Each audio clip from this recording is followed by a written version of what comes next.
السلام علیکم ویورز، امید ہوگی اللہ تعالیٰ کے کرم کے ساتھ تمام دوست خیریت سے ہوں گے۔ پچھلی ویڈیو میں ہم نے آپ کو لاہور شہر کے صرف قدیمی مقامات، صوفیاء کرام کے مزارات اور ابتدائی تاریخ کے بارے میں معلومات دی تھی۔ آج کی ویڈیو میں ہم آپ کو ڈیٹیلز کے ساتھ انفارمیشن دیں گے کہ اس قدیمی شہر پر کس طرح مغلیہ سلطنت کی حکومت رہی اور بعد میں انگریز کس طرح قابض ہوئے اور اس شہر کا قدیمی نام کیا، یہ کس سے منسلک ہے، اس کو آباد کرنے والے کون تھے۔ ویڈیو کو آپ نے سکپ نہیں کرنا، ویڈیو کو اینڈ تک دیکھنا ہے۔ لاہور شہر کو دیکھا جائے تو یہ جغرافیائی لحاظ سے 1,90,022 طول بلد اور 3,10,050 عرض بلد پر واقع ہے۔ تہذیبی، تمدنی اور ثقافتی لحاظ سے ہمیشہ اسے مرکزی حیثیت حاصل رہی ہے۔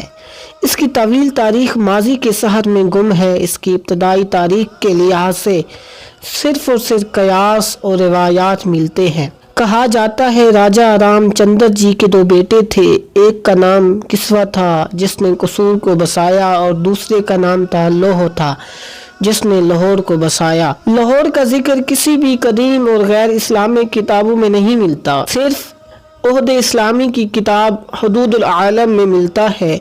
تقریباً 994 کی تصنیف ہے۔ اس کتاب سے ثبوت ملتا ہے کہ زمانہ قدیم میں لاہور ملتان کے ماتحت تھا۔ ملتان کا حاکم قریشی کہلاتا تھا۔ الغرض لاہور کی موجودگی کا واضح ثبوت سبکتگین اور اس کے بیٹے محمود غزنوی کے حملوں کے دوران ملتا ہے، جب اس نے شمالی ہند فتح کیا۔ اس کی نشاندہی محکمہ آثار قدیمہ نے بھی 1959 قلعہ میں جدید خطوط کے ساتھ کھدائی کروائی اور اس کھدائی سے ملنے والے آثار سے یہ معلوم ہوتا ہے کہ مسلمانوں کی آمد سے پہلے اس قلعہ کی خاص اہمیت نہ تھی، لیکن عہد غزنوی سن 976 سے لے کر ابراہیم لودھی 1526 عیسوی تک آنے والی حکومتوں میں لاہور کو نمایاں مقام حاصل رہا۔ اس سلسلے میں سلطان محمود غزنوی نے 1021 کو لاہور کو فتح کیا اور نیا قلعہ تعمیر کروایا۔ سکیر کے پہلے مسلم سلطان قطب الدین ایبک کی تاج پوشی اسی قلعہ لاہور میں ہوئی۔ اس شہر میں چوگان کھیلتا ہوا وہ وفات پا گیا۔ اسی طرح سلطنت زوال پر پہنچی تو شیخا کھوکر لاہور پر قابض ہو گیا۔ 1421 میں سید مبارک شاہ نے شیخا کھوکر کے بیٹے کو شکست دے کر لاہور پر قبضہ جما لیا۔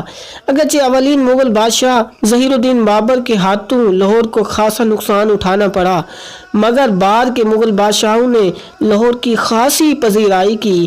شیر شاہ سوری نے ہمایوں کو شکست دینے کے بعد حیدر خان نیازی حاکم مقرر فرمایا اور اس نے رہائش قلعہ لاہور میں اختیار کی، لیکن یہ زیادہ عرصہ نہ ٹھہر سکا اور دوبارہ ہمایوں کنعان حکومت پر قابض ہو گیا۔ ہمایوں کی اچانک موت کے بعد اس کے بیٹے جلال الدین اکبر کی تاج پوشی قلعہ نور میں ہوئی۔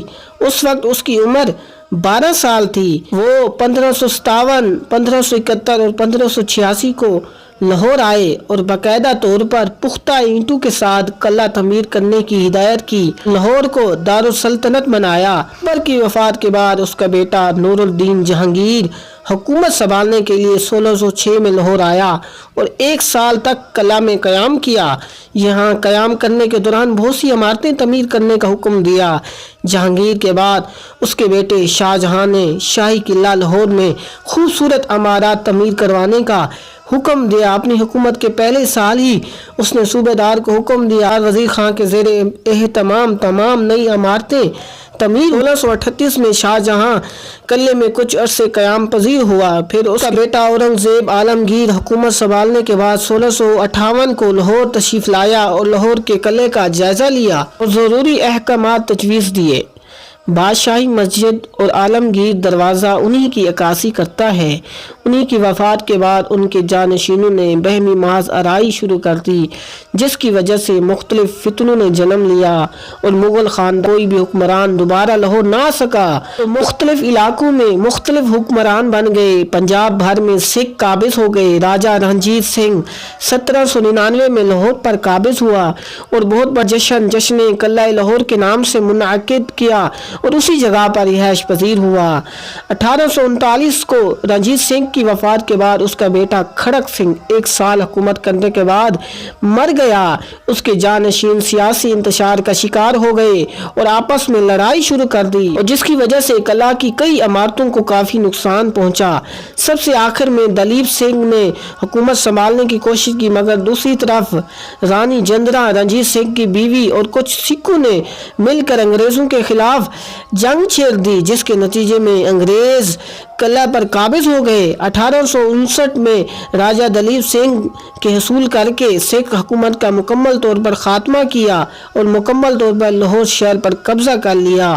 1859 سے 1927 تک شاہی قلعہ انگریزوں کا مسکن رہا اور اس میں انہوں نے کافی تبدیلیاں کی اور مختلف عمارتوں کو گرا کر فوجوں کی آسانی کے لیے شراب گھر، دفاتر اور کئی اسلحہ خانے بنائے، جس سے تاریخی ورثے کو نقصان پہنچا۔ بالآخر 1927 میں محکمہ آثار قدیمہ نے اپنی تحویل میں لے لیا اور اسے اصلی حالت میں بنانے کی کوشش شروع کر دی۔ انشاءاللہ نیکسٹ بھی اسی طرح کی اچھی دلچسپ ویڈیو بنانے کی کوشش کریں گے۔ اگر ابھی تک ہمارے چینل کو آپ نے سبسکرائب نہیں کیا تو ہمارے چینل کو سبسکرائب کریں اور بیل آئیکن کو بھی دبا لیں۔ اللہ حافظ، السلام علیکم ورحمۃ اللہ وبرکاتہ۔